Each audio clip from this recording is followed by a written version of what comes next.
ओम नमः शिवाय। 16 सोमवार के व्रत में आप मंदिर जाकर भगवान शिव शंकर का पूजन कर सकते हैं, और अगर मंदिर न जा पाए तो आपके घर में यदि शिवलिंग है तो उन्हीं शिवलिंग का पूजन कर सकते हैं। यदि शिवलिंग भी ना हो तो फिर सबसे अच्छा यह है कि पार्थिव शिवलिंग यानी मिट्टी के शिवलिंग बनाकर भगवान शिव शंकर का पूजन करें। शास्त्रों में भी पार्थिव शिवलिंग का अभिषेक और पूजन सबसे अधिक पुण्य फलदायी माना गया है।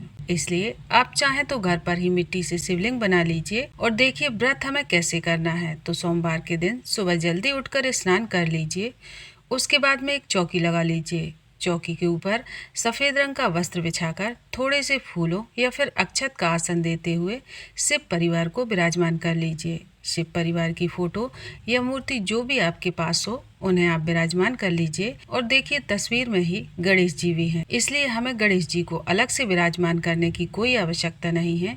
यहीं पर हम उनका भी पूजन कर लेंगे। इसके बाद में हम व्रत का संकल्प करेंगे। तो भगवान शिव शंकर के सामने हाथ जोड़कर कहेंगे, हे भगवान भोलेनाथ, आज मैं अपनी इस इच्छा के लिए और अपनी इच्छा को बोलते हुए आपके 16 सोमवार के व्रत कर रही हूँ। मेरे इस व्रत को पूर्ण करने में मेरी सहायता कीजिए, और व्रत में जो भी गलती रह जाए उसके लिए मुझे क्षमा कीजिए। इसके बाद हम पार्थिव शिवलिंग या जो भी शिवलिंग आपके पास हैं उन्हें किसी भी पात्र में विराजमान करेंगे। यदि आपने मिट्टी के शिवलिंग बनाए हैं तो फिर नीचे कोई कटोरी या पात्र अवश्य रख लें, ताकि अभिषेक करते समय शिवलिंग खंडित ना हो। इसके बाद हम घी का दीपक प्रज्वलित कर लेंगे और सबसे पहले भगवान शिव शंकर को जल से स्नान कराएंगे। यानी कि शिवलिंग पर हम सबसे पहले जल चढ़ाएंगे, उसके बाद में कच्चा दूध चढ़ाएंगे और फिर उसके बाद में हम पुनः से जल चढ़ा देंगे। यानी कि कुल 3 बार हमें स्नान कराना है। जो शिव परिवार की फोटो है ना, उन्हें भी हम जल छिड़कते हुए भावपूर्वक स्नान करा देंगे।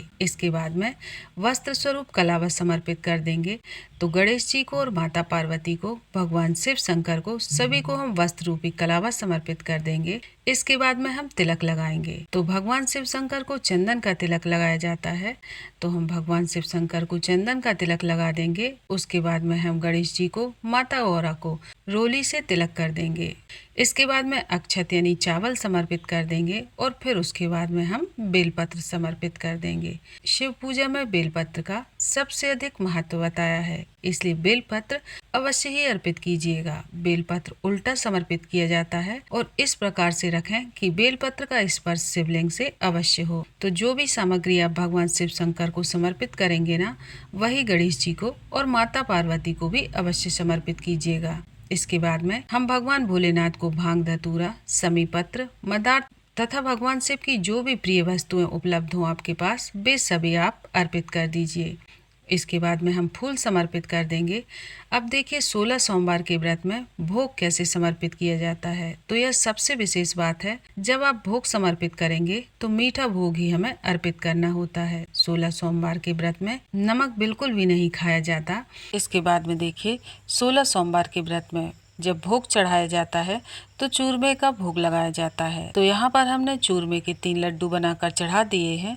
1 लड्डू हमें गाय को देना होता है, 1 लड्डू प्रसाद स्वरूप में सभी को बांट देते हैं, और तीसरा जो लड्डू होता है, जिसने व्रत किया होता है ना, मतलब कि जब वह व्रत खोलेगा तो 1 लड्डू खाकर ही व्रत खोलना होगा। इससे ज्यादा भी नहीं ले सकते हैं और इस लड्डू को बचाना भी नहीं होता है। तो इसलिए आप लड्डू इतना साइज का बनाएं कि जिसमें आप उसे खा सकें। तो हमें यहाँ पर 3 लड्डू चढ़ाने होते हैं, यानी हम जो भी प्रसाद चढ़ाएंगे ना, उसके हमें 3 भाग बनाने हैं। तो आप मीठे में कुछ भी ले सकते हैं, चूरमे के लड्डू, पुए, पूड़े, हलवा, खीर आदि जो भी प्रसाद लें उसके आप 3 भाग अवश्य कर लीजिएगा। और यदि आप यह पूजा मंदिर में कर रहे हैं तब भी 2 भाग आपको मंदिर में चढ़ाकर छोड़ देने हैं और 1 भाग अपने साथ वापस ले आना है। आप चाहें तो केले या कोई भी अन्य फल ले सकते हैं। यदि आप 12 केले लेते हैं तो 4-4 के 3 भाग कर लीजिए, यानी कोई भी फल आप समर्पित कर सकते हैं। बस ध्यान रखें कि जो भी भोग आप समर्पित करें उसे 3 हिस्से में अवश्य बांट दें। 2 हिस्से भगवान जी के लिए और 1 हिस्सा आप अपने लिए। भोग समर्पित करने के बाद हम बड़े ही प्रेम पूर्वक दक्षिणा समर्पित कर देंगे,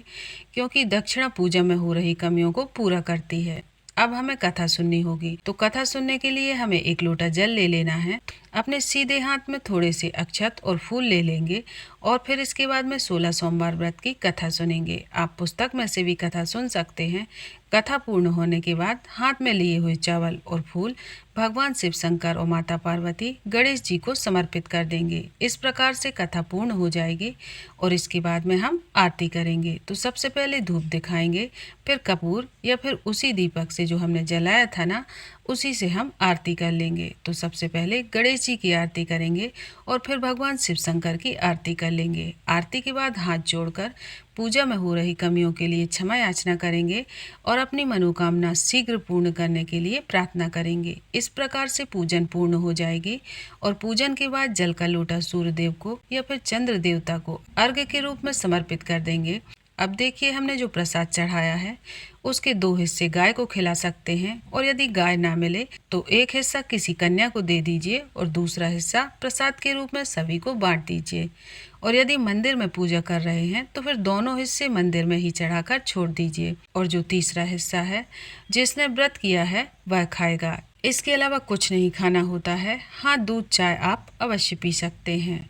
नमक का सेवन तो बिल्कुल भी मत कीजिएगा और यदि मीठा नहीं खाना चाहते हैं तो फिर बिना नमक का फीका भोजन या फिर आप फल खा सकते हैं। जब दीपक शांत हो जाए और यदि आपने पार्थिव शिवलिंग बनाए हैं तो उनका विसर्जन कर दीजिए।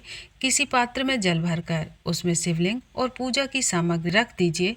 जब मिट्टी घुल जाए तो उस जल को तुलसी के गमले को छोड़कर किसी अन्य गमले के पौधे में डाल दीजिए और जो दक्षिणा आपने चढ़ाई है उसे किसी कन्या को दान दे सकते हैं। अब जान लेते हैं कि यह पूजा हमें किस समय करनी चाहिए। तो 16 सोमवार की मुख्य पूजा प्रदोष काल यानी शाम के समय की जाती है। शाम को पूजा करके प्रसाद चढ़ाकर वो पूजा पूर्ण होने के बाद प्रसाद का तीसरा हिस्सा खाकर व्रत का पारण किया जाता है। सुबह स्नान के बाद घर के मंदिर में प्रतिदिन की तरह दीपक जलाकर भगवान शिव शंकर की पूजा और आरती कीजिए। दिन में चाय पानी ले सकते हैं। शाम को मुख्य पूजा हमें करनी होती है। यदि किसी कारणवश शाम को पूजन न कर पाए तो जैसे नौकरी आदि के कारण आप ऑफिस जाते हैं या कुछ भी ऐसा कारण हो तो फिर यह पूजा आप सुबह के समय भी कर सकते हैं। 16 सोमवार के व्रत में चाय पानी पिया जा सकता है, लेकिन व्रत खोलते समय केवल प्रसाद का तीसरा हिस्सा ही खाना चाहिए। यह व्रत मीठे रखे जाते हैं, इसलिए नमक बिल्कुल भी नहीं खाना चाहिए। यदि मीठा खाना न खाना चाहें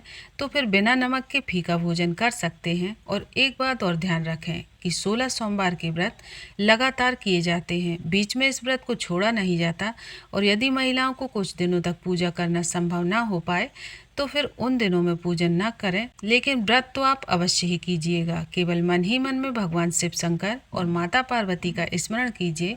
पूरे 16 सोमवार के व्रत पूर्ण होने के बाद उद्यापन कीजिएगा। उद्यापन में भगवान शिव शंकर और माता पार्वती के वस्त्र, दक्षिणा तथा जो प्रसाद आप चढ़ाते थे जैसे चूरमे के लड्डू, केले आदि, उन्हें अधिक मात्रा में लेकर पहले भगवान को अर्पित कीजिए और उसके बाद में सारी सामग्री मंदिर में चढ़ा दीजिए या किसी योग्य ब्राह्मण अथवा पंडित को दान कर दीजिए।